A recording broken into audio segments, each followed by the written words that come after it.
বলছেন নমিদানম চে মঞ্জিল বুদ সব যায় কে মনবুদম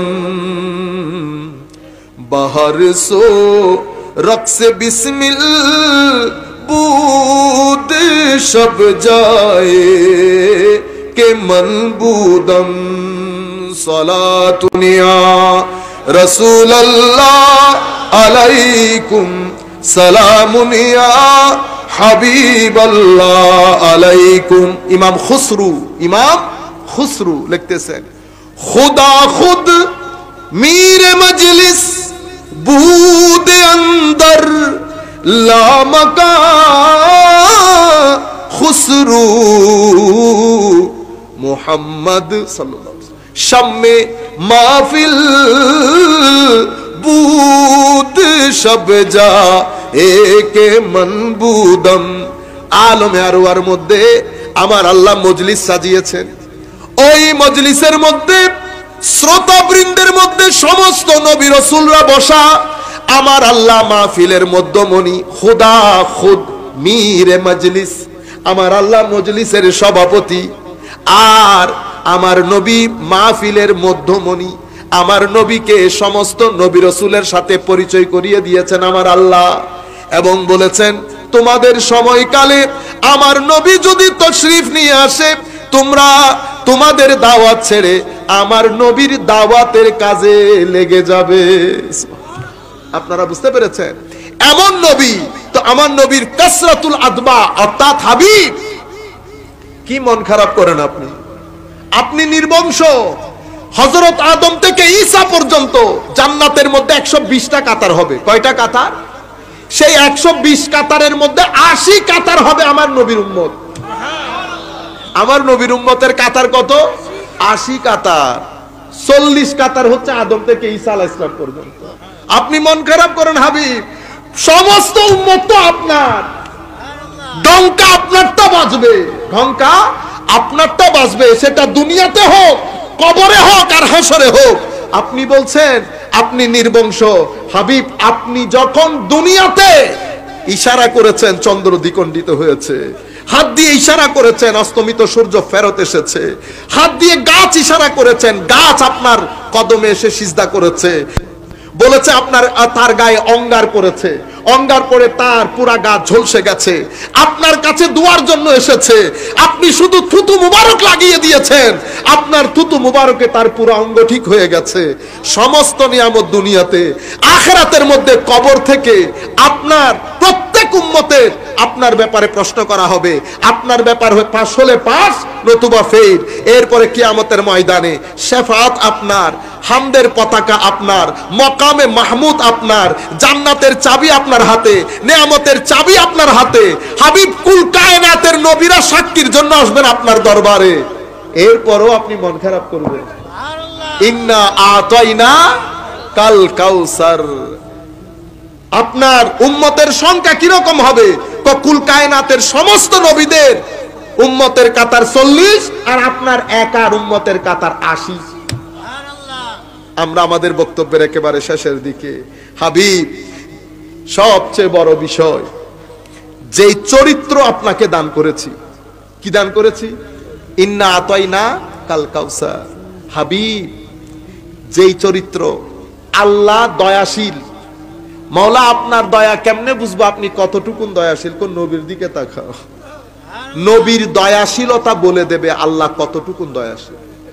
নবীর ক্ষমাশীলতা বলে দেবে আল্লাহ কতটুকুন ক্ষমাশীল। নবীর সফটনেস, ভদ্রতা বলে দেবে আমার আল্লাহ কতটুকুন জেন্টল। মানে আমার আল্লাহর আখলাক সিফাত যদি বুঝতে চাও তোমরা, তো আমার নবীর আখলাকের দিকে দেখো। ওয়া ইন্নাকা লাআলা খুলুকিন আযীম। আল্লাহ আল্লাহ হয়ে বান্দার দিকে তাকিয়ে বলছে আমার নবীর চরিত্রের কোনো মেসাল নাই। হাবিব, আমি আপনাকে খুলকে আজিম দান করেছি, ইন্না আতাইনা কাল কাউসার। এরপরও আপনি মন খারাপ করবেন। কেমন খুলকে আজিম?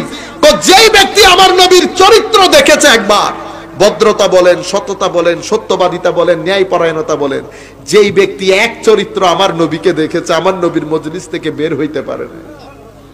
লেগে থাকতো। আমার নবীর কিছু এলমি কথা আছে, আমি বলতে চাচ্ছি না, উলামায়ে কেরাম বুঝবেন, এটা আলেমদের জন্য বলছি।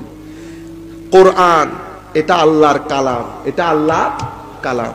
তো যেটা আল্লাহর কালাম হয় সেটা আল্লাহর সিফত। তো যেটা আল্লাহর সিফত, হযরত আয়েশা বলতেছেন কানা খুলুকুহু আল কোরআন, মানে আমার নবীর আখলাক হচ্ছে কোরআন। তো আমার নবীর আখলাক কোরআন হলে কোরআন কালাম ইলাহি, কালাম ইলাহি হওয়ার কারণে কোরআন আল্লাহর সিফত। তো যেটা আল্লাহর সিফত সেটা আমার নবীর আখলাক, যেটা আল্লাহর সিফত সেটা আমার নবীর আখলাক। সিবগাতুল্লাহ, আল্লাহর রং। মাওলা আপনার রং কোত্থেকে জানবো? মদিনা শরীফে আছে। মদিনা শরীফের রঙে রঙিন হওয়া মানে আল্লাহর রঙে রঙিন হওয়া। এখন আপনি মদিনা শরীফ যাইতে নিষেধ করেন মানুষদের, লা হাওলা ওয়ালা কুওয়াতা ইল্লা বিল্লাহ। আপনারা কোন ইকিদা ঈমান শিখাইতেছেন? এটা তো থুতু ছিটাইতে ইচ্ছে করে আমাদের। এটা কোন ধরনের ঈমান আকীদা? মদিনা শরীফ থেকে যেতে নিষেধ করতেছেন, লা হাওলা ওয়ালা কুওয়াতা ইল্লা বিল্লাহ। মদিনা শরীফ যাওয়া কি হজের অংশ? কেউ বলছে হজের অংশ? কেউ বলছে কোনোদিন মদিনা শরীফ যাওয়া হজের অংশ? কেউ বলছে? আমাকে জিজ্ঞেস করছে এক ব্যক্তি, অনেক আগের কথা, মদিনা শরীফ যাওয়া তো হজের অংশ না। তা আল্লাহ এটা হজের অংশ কেউ বলছে? তাইলে কিসের অংশ? আল্লাহ এটা তো ঈমানের অংশ। মদিনা শরীফ যাওয়া কিসের অংশ? ও ঈমানের অংশ। হজের অংশ হতে যাবে কেন? আমার নবী ঈমান, আমার নবী ঈমান। মানলে ঈমান, না মানলে কুফর। আর মাঝখানে যদি থাকেন মুনাফিক, আর এক ব্যক্তি যদি পুরা জিন্দেগিতে নামাজ না পড়ে, আপনি তাকে কাফের বলতে পারবেন না।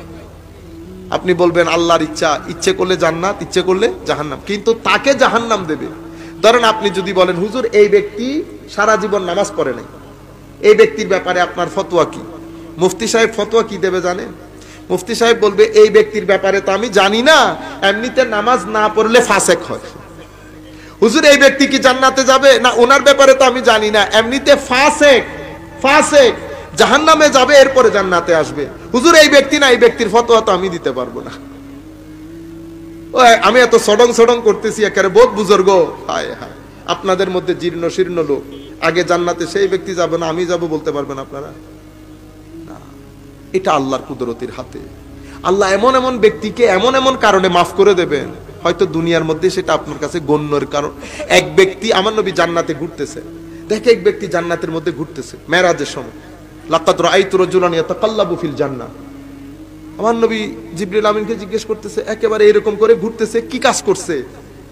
হযরত জিবরিল বলতেছেন, হুজুর পৃথিবীতে মানুষ চলাচলের রাস্তায় তার একটা কাটা গাছ ছিল, উনি এই মানুষের কষ্ট হচ্ছে বিধায় গাছটা কেটে ফেলেছে, আল্লাহ শুধু এই কারণে তাকে ব্যস্ত দিয়েছে।